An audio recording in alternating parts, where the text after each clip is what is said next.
हकीकत को स्वीकार नहीं करेंगे तो हम बस ऐसे ही कहते रहेंगे कि फर्जी फिल्म है, नफरती फिल्म है। हम सच बात नहीं कर पाएंगे। नफरती फिल्म है, लेकिन वो क्यों बनी, क्यों सफल हो रही है, इसको समझने की कोशिश करते हुए अपने भीतर झांकने की भी थोड़ी जरूरत है। लेकिन ऐसा हुआ क्यों? ये फिल्म बताती है कि सारे मुसलमान एक दिन इकट्ठा हो गए, उनको गुस्सा आया और उन्होंने कश्मीरी पंडितों की औरतों के साथ जिना किया, कश्मीरी पंडितों को मारा और डर के कश्मीरी पंडित भाग गए। यहां ही मेरी दिक्कत है इस फिल्म से।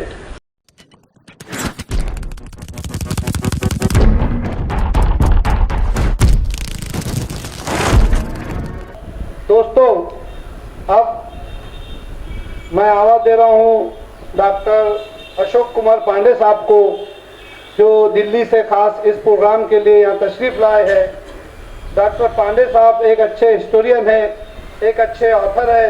इन्होंने कई किताबें लिखी है जिसमें Kashmir Nama, Kashmir and Kashmiri Pandit, why they kill Gandhi, Savarkar, Kala Pani और उसके बाद, ऐसी कई उन्होंने किताबें इसके अलावा भी लिखी है। और कश्मीर फाइल्स, इस फिल्म के ऊपर भी उनका एक बहुत बड़ा इंटरव्यू यूट्यूब पर मौजूद है। तो आइए सुनते हैं कश्मीर फाइल्स के बारे में डॉक्टर अशोक कुमार पांडे साहब के।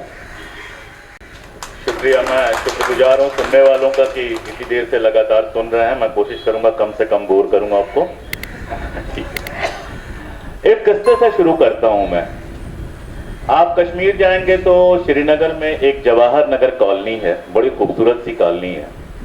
उसमें एक पार्क है, पार्क में एक कब्र बनी हुई है, उस कब्र पे आएंगे हम। लेकिन उसके पहले उस पार्क के ठीक सामने एक घर है हृदयनाथ वांचू का। हृदयनाथ वांचू 1990s में जब आग लगी हुई थी श्रीनगर में, कश्मीर में, तो उस आग को बुझाने की कोशिश कर रहे थे। ह्यूमन राइट्स का काम करते थे बेसिकली। और वहां पर जो यंग लड़कों को उठाने का काम हो रहा था, सीआरपीएफ जिस तरह से यंग लड़कों को उठा रही थी और बाकी सारा कुछ हो रहा था, उस पर वो लगातार काम कर रहे थे। एक दिन अचानक फोन आया कि फला जगह पे किसी आदमी का मर्डर हो गया, आप प्लीज पहुंच जाइए वहां पर। ऑटो लिए वहां पहुंच गए। वहां पहुंचे तो उन्हें गोली मार दी गई। उसके पहले ही रास्ते में पंडित हृदयनाथ वांचू को गोली मार दी गई।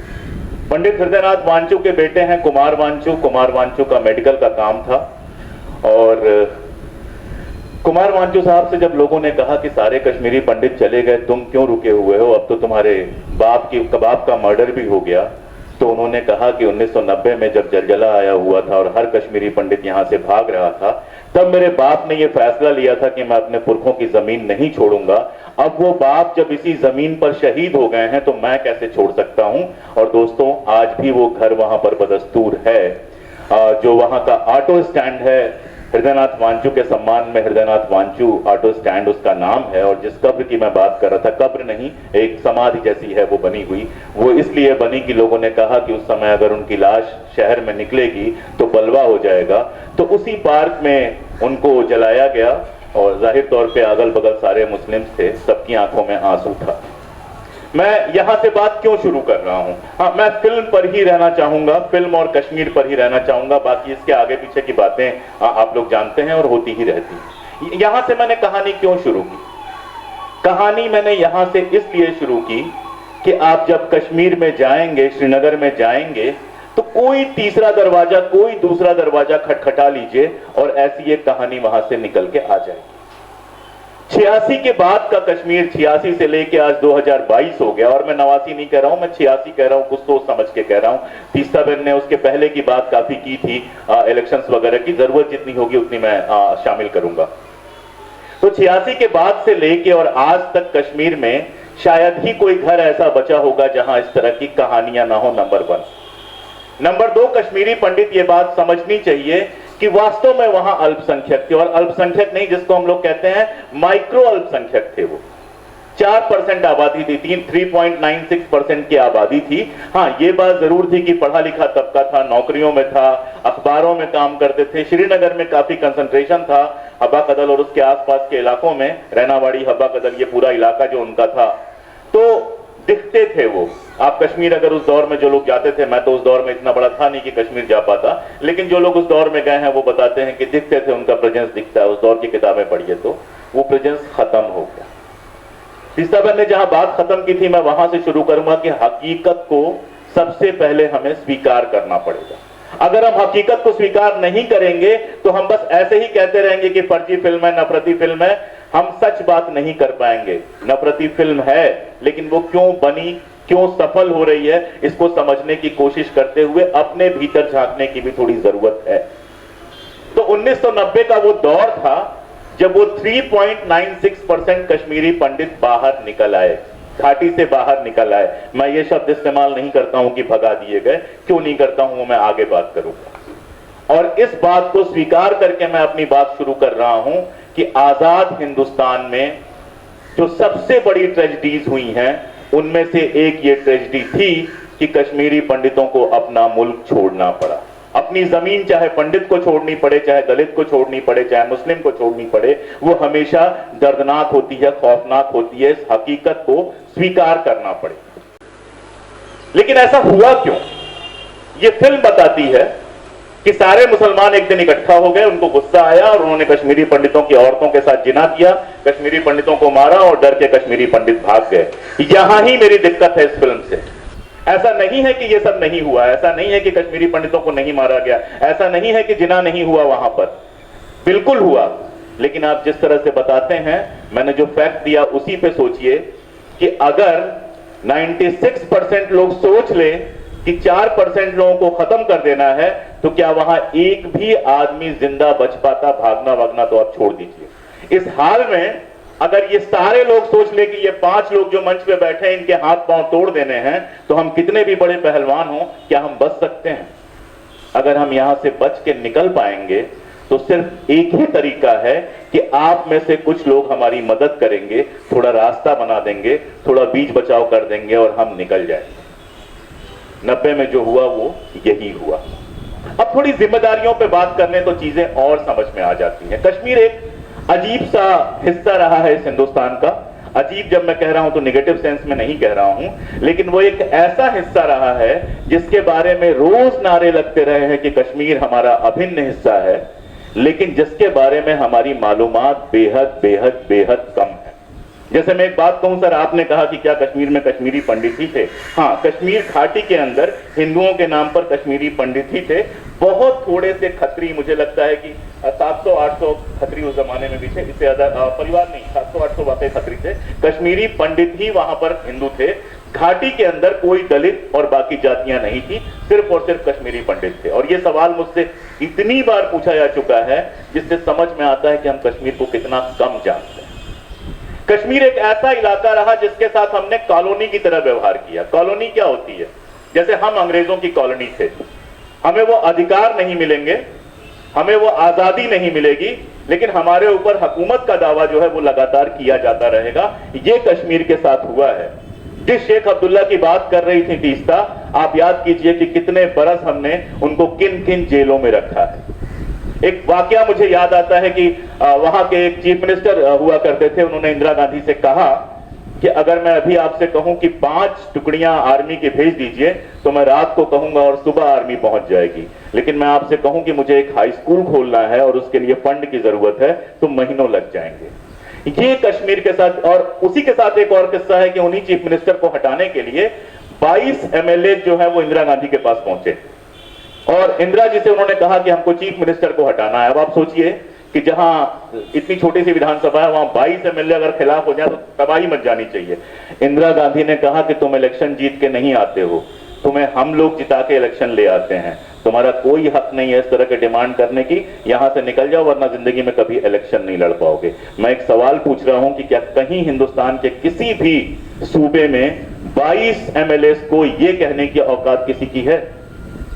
ऐसे हजार किस्से आप सुनते चले जाएंगे कि कश्मीर में इलेक्शंस कैसे कराए गए, कैसे मनपसंद लोगों को रखा गया और जो नापसंद लोग थे उनको किनारे किया गया। इस प्रोसेस में हुआ क्या? जब आप कश्मीर को देखेंगे तो कश्मीर में मुस्लिम जो थे वो डोमिनेटिंग थे, मतलब मुस्लिम बहुमत था, और देश में मुस्लिम जो थे वो अल्पसंख्यक थे। क्या हैं अल्पसंख्यक? इसका उलट करके देख लीजिए, कश्मीर में जो कश्मीरी पंडित थे वो अल्पसंख्यक थे लेकिन देश के बहुसंख्यक समुदाय का हिस्सा थे। और ये शुरू हुआ था अकबर के जमाने में। अकबर को वहां माना जाता है कि पहला बाहरी शासक था जिसने कश्मीर को गुलाम बनाया था। और जब अकबर ने गुलाम बनाया तो क्या किया वहां पर? वहां जो लोकल मुस्लिम चीफ्टेन थे उनको हराया था। तो उसको भरोसे के कुछ कश्मीरी लोग चाहिए थे जो जमीनों की माप कर सके, जो टैक्स वसूल सके, जो स्कूलों में पढ़ा सके, जो दरबार में छोटा मोटा काम कर सके। उसके लिए उसने किसको चुना? उसके लिए उसने चुना कश्मीरी पंडितों को। तो कश्मीरी पंडितों की मजबूरी यह थी कि शासक के साथ मिले बिना उनको ताकत नहीं मिलती थी, क्योंकि वो 3, 3.5, 4% थे। और उस जमाने से लेके अगर आप देखेंगे 1846 में वहां पे डोगरा शासन होता है, उसके बाद 1947 में आजाद होता है। जो रेवेन्यू डिपार्टमेंट था, क्योंकि एग्रीकल्चर ही वहां मेन चीज रह गई थी, एग्रीकल्चर और थोड़ा बहुत सिल्क का काम।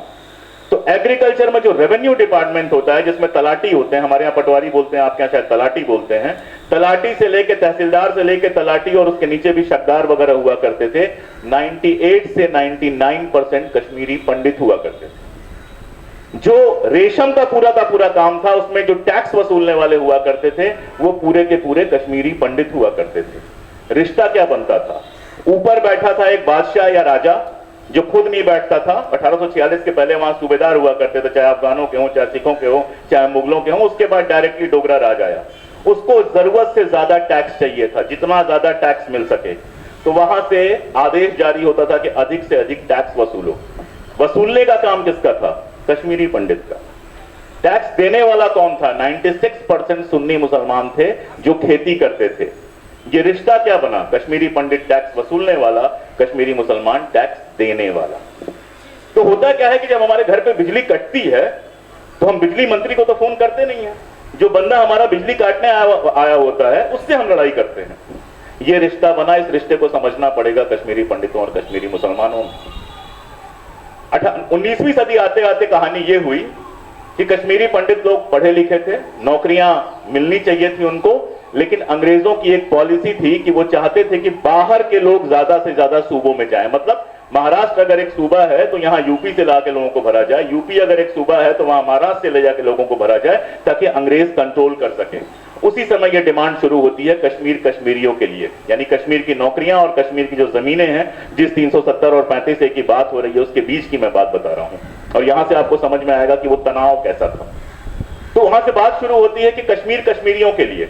कश्मीरी पंडितों को लगता है पढ़े लिखे तो हम ही हैं, एक बार कश्मीर कश्मीरियों के लिए हो गया तो सारी नौकरियों पर हमारा कब्जा हो जाएगा। और नौकरियों के अलावा कुछ आता नहीं था। ब्राह्मण थे, न वो खेती कर सकते थे, न वो दरी बुन सकते थे, न वो शाल बुन सकते थे।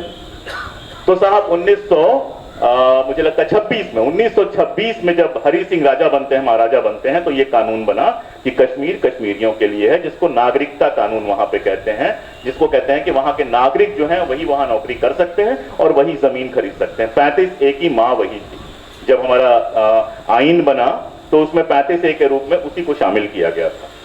हुआ क्या कि मुसलमानों ने देर से शुरू किया था, और जो लारैब कह रहे थे वो वहां भी था कि वहां के जो एलीट मुस्लिम क्लास थे, जो मुल्ला लोग थे और बाकी लोग थे, वो लड़कियों को तो बात पढ़ने नहीं दिया, वो छोड़ दीजिए। लड़कों को भी अंग्रेजी जो एजुकेशन था वो लेने से मना कर रहे थे कि अगर अंग्रेजी तालीम तुम हासिल करोगे तो फिर क्या क्या होगा वो सब आप लोग मुझसे बेहतर जानते हैं। उसके चलते 20 साल लेट हो गए वो। लेकिन 20 साल लेट होने के बावजूद 1926 में जब वो कानून बना, तब तक कुछ लड़के जो हैं लाहौर और अलीगढ़ जाकर पढ़ के आ गए थे। इन्हीं में से एक थे शेख अब्दुल्ला, जिन्होंने अलीगढ़ मुस्लिम यूनिवर्सिटी से बॉटनी में MSc किया था। अब आप जरा कल्पना कीजिए, मेरे जो बाप थे बताते थे कि 1969 में जब वो MSc टॉप करके निकले तो 3 प्रबंधक उनका इंतजार कर रहे थे कि हमारे कॉलेज में पढ़ाने चलो, हमारे कॉलेज में पढ़ाने चलो। शेख अब्दुल्ला MSc बॉटनी करके जाते हैं और वहां एक स्कूल में उनको मुदर्रिसी मिलती है, और ऐसे ही युवाओं ने वहां पर मिलकर एक छोटा सा ग्रुप बनाया था, और उस ग्रुप ने डिमांड करनी शुरू की नौकरियों की। अब जब मुसलमानों ने नौकरियां मांगनी शुरू की तो कश्मीरी पंडितों को लगा कि 20 साल लड़ने के बाद तो नौकरियों पे हमारी मोनोपोली बनी। और नौकरियां जब मैं कह रहा हूं तो क्लास 1 और क्लास 2 नहीं, इस बात को समझिए कि क्लास 1 और क्लास 2 की नौकरियों पर हरि सिंह डोगरा, अंग्रेजों और पंजाबियों का कब्जा था, उनके परिवार के लोगों का, डोगरों और पंजाबियों का कब्जा था। ग्रुप 3 और ग्रुप 4 की बात हो रही है, क्लर्क, हेड क्लर्क, टीचर, चपरासी, इस तरह की नौकरियों की बात हो रही है। तो उनको लगा अब ये आ गए तो हमारे लिए और दिक्कत हो जाएगी। और उसके बाद 1931 में वो सब कुछ हुआ। मैं बहुत डिटेल में नहीं जाऊंगा, जिसको कश्मीरी पंडितों से अगर आप बात करेंगे तो वो कहेंगे कि हमारे खिलाफ सबसे बड़ा हमला था। कश्मीरी मुसलमान उस दिन बलिदान दिवस, शहीद दिवस मनाते हैं। वो वहां से टकराव शुरू होता है। उसके बाद एक ग्लांसी कमीशन बनता है। ग्लांसी कमीशन पहली बार वहां मुसलमानों को पिछड़ों का दर्जा देता है और रिजर्वेशन देता है।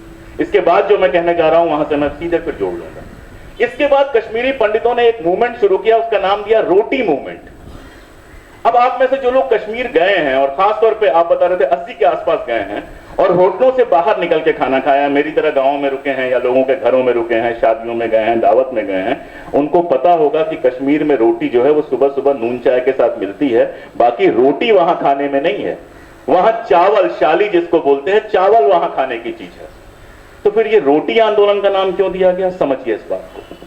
क्योंकि लाहौर में हिंदू नेशनलिज्म है वो अपने तरीके से डेवलप हो रहा था, पूरे देश में डेवलप हो रहा था। और वो जो 4% कश्मीरी पंडित थे उनको ये लग रहा था कि इतनी बड़ी पॉपुलेशन से अगर हम सीधे लड़ाई लड़ेंगे तो नहीं जीत पाएंगे। ताकत हमें कहां से मिलेगी, जो हिंदू महासभा और बाकी सारे संगठन हैं उनसे मिलेगी। और वो सुनेंगे चावल आंदोलन तो हंसेंगे। पूरे देश में रोटी खाई जाती है, लाहौर में रोटी खाई जाती है, दिल्ली में रोटी खाई जाती है, तो हम रोटी मूवमेंट कहेंगे तो उससे जोड़ पाएंगे।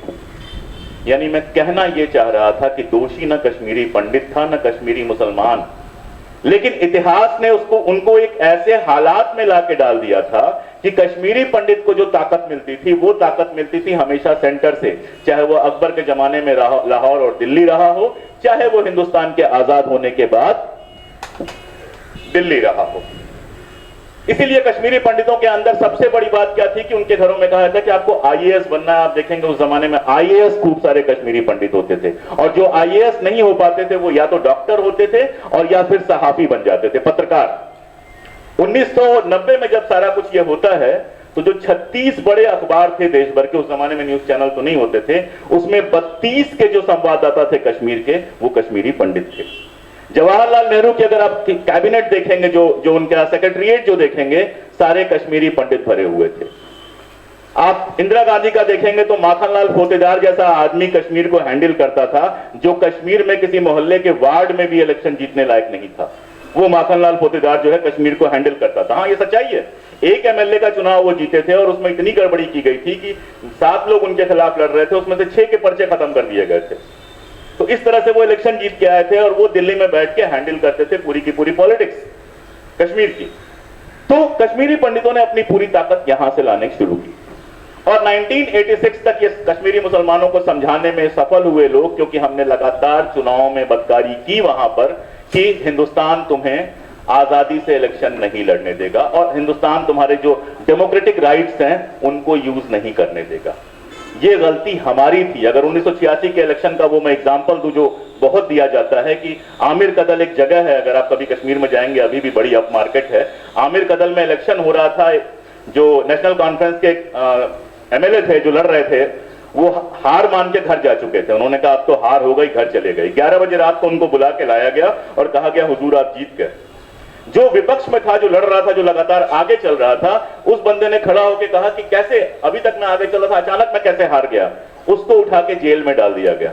उसका जो एजेंट था उस समय 19 साल का लड़का, उसको उठा के जेल में डाल दिया गया। उसी 19 साल के लड़के का नाम यासीन मलिक है जिसको इस फिल्म में दिखाया गया है, और उसी कैंडिडेट का नाम सैयद सलाउद्दीन है जो हिजबुल मुजाहिदीन का कमांडर है। ये 1986 के इलेक्शन की मैं बात कर रहा हूं। और इस इलेक्शन में क्या हुआ था? इस इलेक्शन में एक तरफ नेशनल कॉन्फ्रेंस और कांग्रेस लड़ रही थी, दूसरी तरफ मुस्लिम यूनाइटेड फ्रंट MUF, जिसको मफ कहूंगा आगे से मैं, वो लड़ रहा था।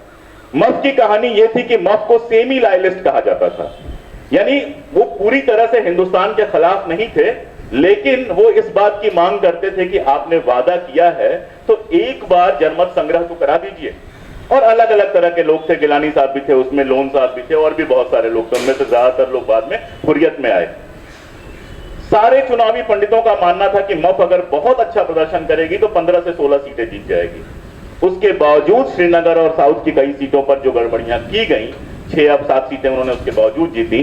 उसके चलते मफ हारने के बाद ये कहने की कंडीशन में आ गई कि देखो हिंदुस्तान तुम्हें कभी आजादी से लोकतंत्र की लड़ाई नहीं लड़ने देगा। बहुत सारी कहानियां हैं, कश्मीर पे बोलते हुए शार्ट करना मेरे लिए बहुत मुश्किल हो जाता है। एक छोटा सा किस्सा और सुना दो तो शायद मेरी सारी बात साफ हो जाएगी। इसके ठीक पहले वाले इलेक्शन में जब शेख साहब की मौत हो गई, उसके बाद फारूक अब्दुल्ला ने इलेक्शन लड़ा। इंदिरा गांधी ने फारूक से कहा कि साथ मिलकर लड़िए। फारूक ने कहा कि नहीं, हम अलग अलग लड़ते हैं, बाद में जरूरत होगी तो हम साथ हो जाएंगे। अलग अलग चुनाव हुआ। उस समय इंदिरा गांधी ने जिस तरह का प्रचार वहां पे जाके किया, अगर आप उसको सुनेंगे तो आपको लगेगा जैसे कोई बीजेपी का आदमी कर रहा हो। मैं दोष नहीं दे रहा हूं, अभी जम्मू वाली बात पे मैं आऊंगा आपके।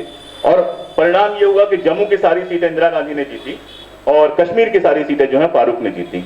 एनटी रामाराव का नाम जो पुराने लोग हैं वो जानते हैं। और एनटी रामाराव उसके बाद उस समय जो है विपक्ष का एक पूरा मूवमेंट चला रहे थे, जिसमें अलग अलग इलाकों में विपक्ष की सभा होती थी। फारूक से गलती ये हो गई कि उन्होंने अपने यहां बुला लिया और श्रीनगर में एक सभा हुई। बाकी किसी स्टेट में तो कुछ नहीं हुआ। लेकिन फारूक को गद्दी से हटाने के लिए इंदिरा गांधी इस कदर बेचैन हुई कि बीके नेहरू जो उनके रिश्ते में भाई लगते थे, जब उन्होंने मना कर दिया कि हम इनको गद्दी से नहीं हटा सकते, आप जो खेल करना चाह रही हैं दल बदल का वो हम नहीं करवा सकते, तो अपने सगे भाई बीके नेहरू को जम्मू से हटा के भेजा गया गुजरात, अहमदाबाद, और इसी जगमोहन को वहां भेजा गया ताकि फारूक की चुनी हुई सरकार को बर्खास्त किया जा सके।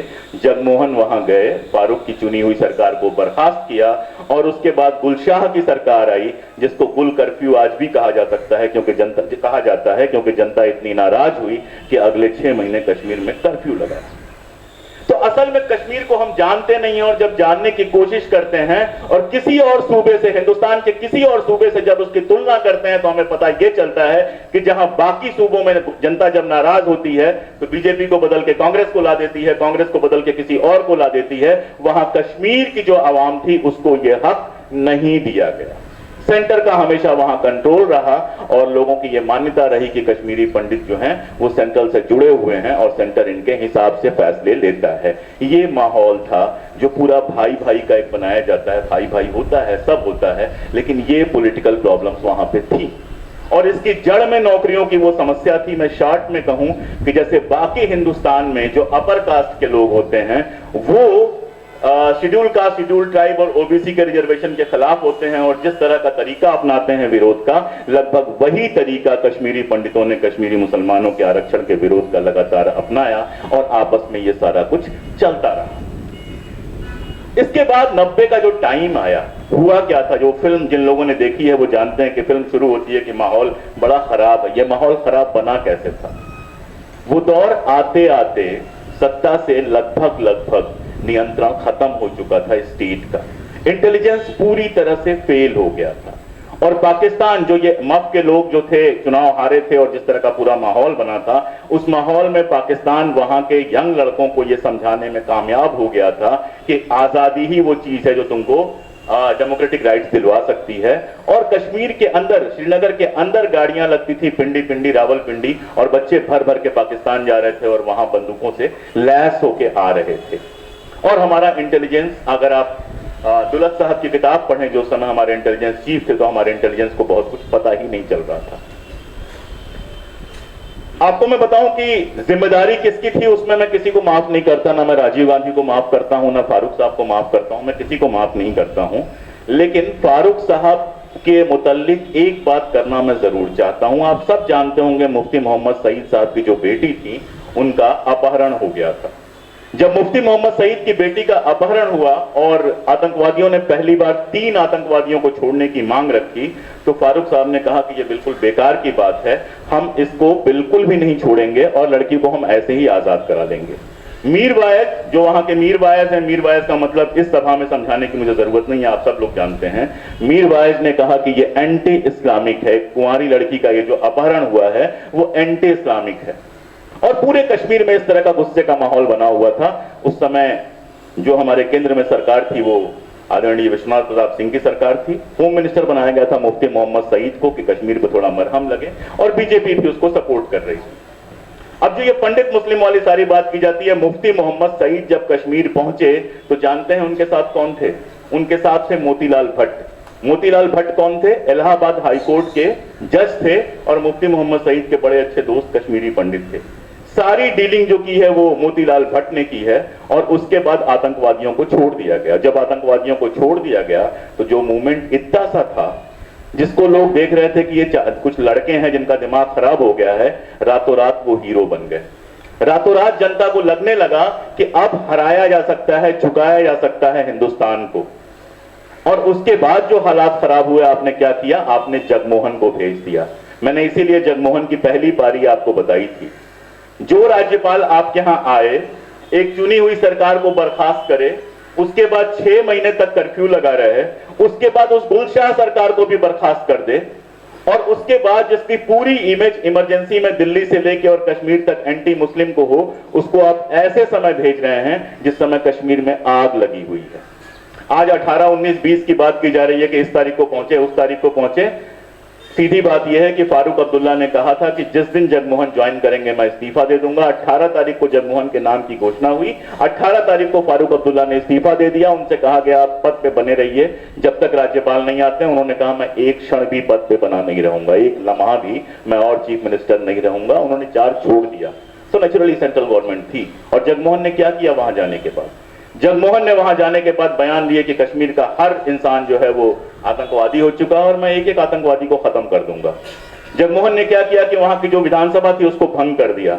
जो लोग उनसे बात करना चाहते थे उनको उठा के गिरफ्तार कर दिया। और यही वो पूरा का पूरा माहौल था जिसमें कश्मीरी पंडितों का विस्थापन हुआ। ये तो हुई एक बात। अभी 10 मिनट और बात कर सकता हूं जी। दूसरी बात क्या थी?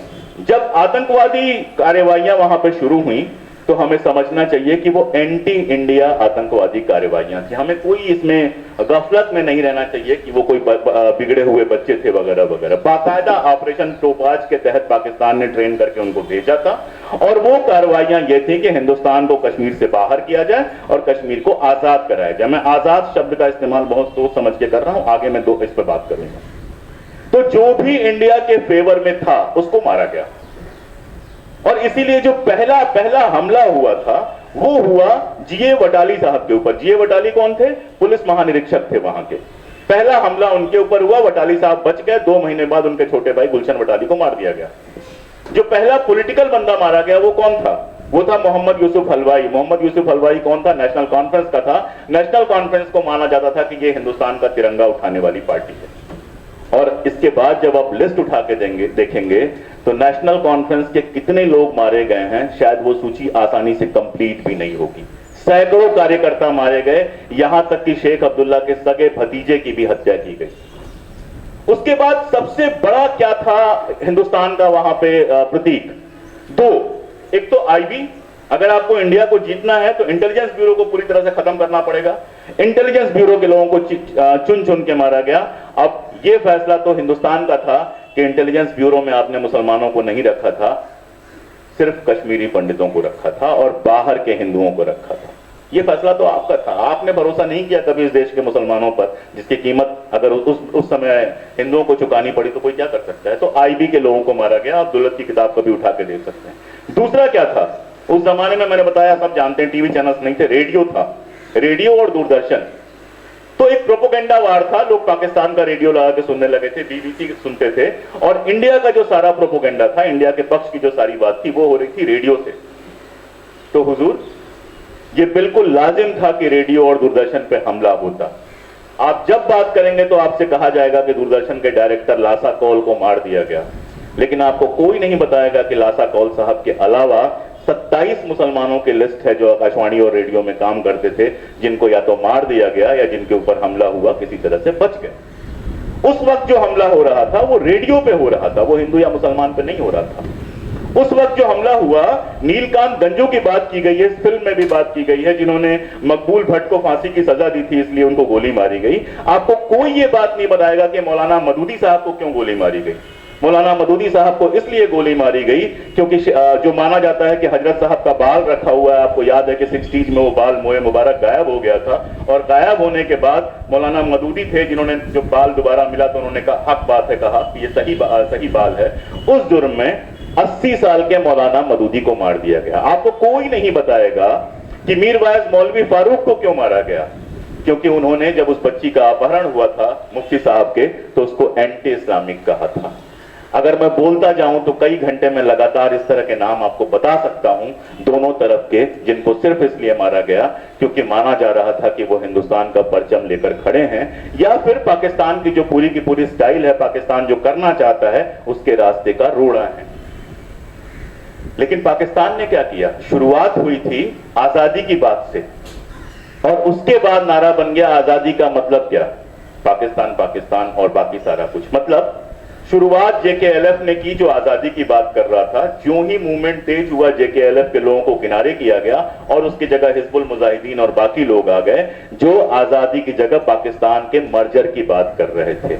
और उसके बाद आप देखते हैं कि जेकेएलएफ के लोगों को भी मारा गया। मैंने लिखा था वो फिल्म जिन लोगों ने देखी है उसमें अल शिफा एक अखबार का जिक्र आया है जिसको विलन की तरह दिखाया गया है। उस अल शिफा का जो संपादक थे उनकी भी हत्या हुई। अब्दुल गनी लोन को मारा गया। अगर नाम में गिनवाने लगूं तो पिछले 10 सालों में 90 से लेके और 2000-2002 तक कितने लोगों को मारा गया और कैसे कैसे लोगों को मारा गया है, ये अगर आप देखने लगेंगे तो आपका दिमाग खराब हो जाएगा। लेकिन हां, टेंशंस थी वहां पे। जैसे बाकी हिंदुस्तान में कम्युनलिज्म है, वहां भी कम्युनलिज्म था। और एक दौर के बाद ये हुआ कि बहुत सारे कश्मीरी पंडितों को, मैं 219 की संख्या को नहीं मानता हूं, मैं 4000 की संख्या को नहीं मानता हूं। मेरा अपना मानना है, जितना मैंने और संजय टिकू जो बताते हैं, मेरा अपना जो रिसर्च है उसके आधार पर मैं मानता हूं कि 600 से 700 कश्मीरी पंडितों की हत्या हुई थी। इसमें 300-400 कश्मीरी पंडित निश्चित रूप से सिर्फ इसलिए मारे गए क्योंकि वो कश्मीरी पंडित थे।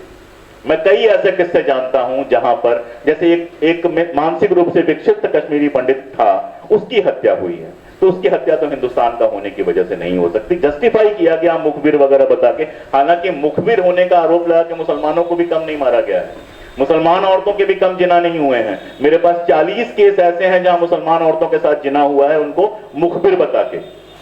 तो आप ये समझिए, एक छोटा सा किस्सा सुना के मैं अपनी ये वाली बात खत्म करूंगा। खेमलता बखलू वहां मिनिस्टर रही हैं, उनकी एक किताब है, उसमें वो एक किस्सा बताती हैं कि ओल्ड कश्मीर में एक लड़का जो है वो बंदूक लेके घर में आया। उसकी चाची बैठी हुई थी, उन्होंने कहा ये क्या तमाशा है, खिलौने वाली बंदूक मत रखा करो, बड़े हो गए। तो बोला ये खिलौने वाली बंदूक नहीं है, ये असली बंदूक है। तो उन्होंने डांटा कि तुम बंदूक लेके घर में क्यों आए। उसने बंदूक उठाई और उनकी जांघ में गोली मार दी। और उन्होंने कहा कि आगे से किसी मुजाहिद का मजाक मत उड़ाना। तो जब बंदूकें गली गली में बंट जाती हैं तो बंदूकें गलत हाथों में ही जाती हैं। वैसे तो बंदूक जिस हाथ में होती है अक्सर वो गलत ही हाथ होता है, लेकिन जब इस तरह से बंट जाती हैं तो ये पागलपन होता ही होता है। उसी पागलपन में ये सारा कुछ हुआ। लेकिन सवाल ये है कि जो कश्मीरी पंडितों की इतनी बातें आज करते हैं, बाढ़ आई थी कश्मीर में, सबको याद होगा। जो वहां 802 कश्मीरी पंडित परिवार रहते हैं, तबाही का आलम था। उन्होंने कहा कुछ मदद कर दो। तीस्ता सीतलवाड़ के अलावा हिंदुस्तान में किसी ने उनके मदद की कोई कोशिश नहीं की। ये खुद नहीं बताएंगी, मैं बता रहा हूं। प्रधानमंत्री पैकेज दिया मनमोहन सिंह ने, जो वहां 802 कश्मीरी पंडित रहते हैं, उन्होंने डिमांड की कि इसमें हमें भी हक मिल जाए, हमें भी थोड़ी बहुत नौकरी मिल जाए। सबने उसमें बाधा पहुंचाई। हाई कोर्ट से वो केस जीत गए, उसके बावजूद उनको वो सब नहीं मिला। उसके बाद वो बैठे भूख हड़ताल पर। टिक्कू दोस्त है मेरे, मैंने कहा यार कहां तुम आमरण अनशन पे बैठ रहे हो, कोई सुनने वाला नहीं है। बोला अशोक भाई जो हो जाए इस बार बैठेंगे। मैं सारे अपने दोस्त पत्रकारों को फोन करता रहा, पॉलिटिकल लीडर्स को फोन करता रहा। 3-3 आर्टिकल मैंने खुद लिख दिए, हिंदी अंग्रेजी, और उसको उर्दू तर्जुमा करा के भी मैंने छपवा दिया। पूरे हिंदुस्तान से उस आमरण अनशन के पक्ष में एक आवाज नहीं उठी। इतनी हम चिंता करते हैं कश्मीरी पंडितों की। हम बिल्कुल कश्मीरी पंडित पूरे टाइम हम चिल्लाते हैं, लेकिन एक बात समझने से हम इनकार करते हैं कि कश्मीरी पंडितों के लौटने का सिर्फ एक तरीका हो सकता है। पहली बात कि जिस कश्मीर में वो रहते थे उस कश्मीर में अमन का माहौल हो, ताकि एक कम्युनिटी के रूप में वो सेफ फील कर सके। और दूसरी बात, जिन हमसायों के साथ उनको रहना है, जिन पड़ोसियों के साथ उनको रहना है, उनके साथ उनका रिश्ता भाई भाई का ना हो। भाई भाई के रिश्ते मेरा कोई भरोसा ना हो, पड़ोसी पड़ोसी का रिश्ता हो। कि जैसे एक पड़ोसी के घर मेहमान आ जाए और दूध कम हो जाए तो कैसे दूध चला आता है और चाय बन जाती है किसी को पता नहीं चलता है। इस तरह का रिश्ता जब तक नहीं होगा, कैसे लौटेंगे कश्मीरी पंडित। इस तरह की फिल्म जो है, आप दुनिया भर की बातें कर रहे थे, मैं एक बात कर रहा हूं कि इस तरह की फिल्म बनाई ही इसी नीयत से जाती है कि कश्मीरी पंडित कभी लौटकर वापस ना जाएं, कश्मीरी पंडितों के वापस लौटने का रास्ता मुश्किल हो। कश्मीरी पंडितों के वापस लौटने का कोई रास्ता नफरत का रास्ता नहीं हो सकता। दुनिया की कोई ताकत, कोई आर्मी नहीं है जो 96% पॉपुलेशन के सामने 4% पॉपुलेशन को सेव कर सके। एक ही तरीका है कि आपस में मोहब्बत हो। इसलिए मैं बार बार कहता हूं, ये मजाक की बात है कि आज हिंदुस्तान में अगर मुसलमान दिक्कत में है तो ये मुसलमान की परेशानी नहीं है, ये मेरे जैसे लोगों की परेशानी है। क्योंकि हमारे पुरखों ने उनको भरोसा दिया था कि आप हिंदुस्तान में रहो, आपको वही इज्जत मिलेगी जो इज्जत बाकी सबको मिलती है। अगर वो भरोसा टूट रहा है तो वो अशोक कुमार पांडे की दिक्कत है, वो लारा अकरम की दिक्कत नहीं है, उसने तो भरोसा किया था। और यही बात कश्मीर की भी है कि आज कश्मीर के अंदर अगर वाकई शांति का कोई मामला हो सकता था तो वो ये हो सकता था कि इनको ले जाते, वहां पर मिलवाते, वहां के लोगों को मिलते, वो आपस में बैठते, रोते गाते, गालियां देते, कपड़े फाड़ते और फिर दोनों कहते कि चलो अब सब हो गया, हम साथ में रहें। इस रास्ते को रोकने के लिए इस तरह की फिल्में बनती हैं। जहां तक जम्मू के इलेक्शन का सवाल है सलीम साहब, मैं आपको बता दूं कि अगर ये बीजेपी सरकार कुछ ना करे, कुछ भी ना करे, जम्मू वालों के कपड़े छीन ले, तो भी जम्मू वालों के मन में कश्मीर के लिए इतनी नफरत है कि वो पूरे सारा का सारा बहुमत जो है वो उसको मिलेगा। तो जम्मू वालों को खुश करने के लिए इस सरकार को करने की कोई जरूरत नहीं है। दरअसल जब हम अपनी नफरतों पर पलने लगते हैं, जब हमें मोहब्बतों की जगह नफरतों पे पलना पसंद आने लगता है, तो जो हमारी सत्ता होती है, जो हमारा निजाम होता है, उसके लिए सबसे आसान वक्त आ जाता है, उसे कुछ करने की जरूरत नहीं होती है। ये फिल्म वही जिस नफरत पे, जिस हलाहल पे हम पल रहे हैं, उसको और गाढ़ा करने के लिए बनाई गई है। ये दुख का इस्तेमाल दुख को बढ़ाने के लिए करती है। जब आप बताते कि 90 में ये सारा कुछ हुआ था और इसके बाद वापस आने का रास्ता क्या था, जब आप बताते कि हर कश्मीरी ने दर्द सहा था और आज जरूरत है कि हर कश्मीरी आमने सामने बैठे, सरकार थोड़ी दूर दूर पे बैठे और वो आपस में दर्द शेयर करे और कहें कि चलो जो हुआ सो हुआ, हम साथ रहना शुरू करते हैं, तब वो फिल्म जो है कश्मीरी पंडितों के हक की हो सकती। हुआ सिर्फ इतना है कि कश्मीरी पंडितों का एक हिस्सा वो खुद भी उन्हीं कहानियों को सुनता हुआ बड़ा हुआ है। और देखिए, जो स्मृति होती है ना, मेमोरी होती है, बड़ी खतरनाक होती है। अगर आप जिंदगी में एक बार भूखे रहे हैं तो जैसे जैसे आपकी उम्र बढ़ती जाएगी, वो भूख की कहानी उतनी ही दर्दनाक बनती जाएगी, क्योंकि आप अपनी मेमोरी में उसको बढ़ा रहे होते हैं, खतरनाक बना रहे होते हैं। तो इसी तरह से कश्मीरी पंडितों के एक हिस्सा जो नफरत में पला है, जो बीजेपी का पान बन गया है, मुहरा बन गया है, वो आज तालियां बजा रहा है। लेकिन जम्मू के जगती कैंप में जो कश्मीरी पंडित रह रहे हैं, श्रीनगर और साउथ में जो एक गांव में एक कश्मीरी पंडित रह रहा है, जिसको पता है कि वो मरेगा तो 4 में से 3 कंधे मुसलमान देंगे, जिसने देखा है कि उसके बाप जब मरे तो मुसलमान आए थे कंधा देने के लिए, जो ये देख रहा है कि एक मंदिर है गांव में, सारे के सारे मुस्लिम है, केवल एक हिंदू परिवार है, लेकिन एक मंदिर है वो टूटता है तो मुसलमान चंदा देकर उसको ठीक करवाते हैं, वो ऐसी फिल्मों से परेशान है, हैरान है और उसे लगता है कि ऐसी फिल्में उसकी जिंदगी को और मुश्किल कर देंगी। मुझे बस इतनी ही बात कहनी थी। बहुत शुक्रिया। धन्यवाद अशोक पांडे साहब, आपने बहुत ही विस्तार से पूरी कश्मीर की हिस्ट्री हम सबके सामने रखी।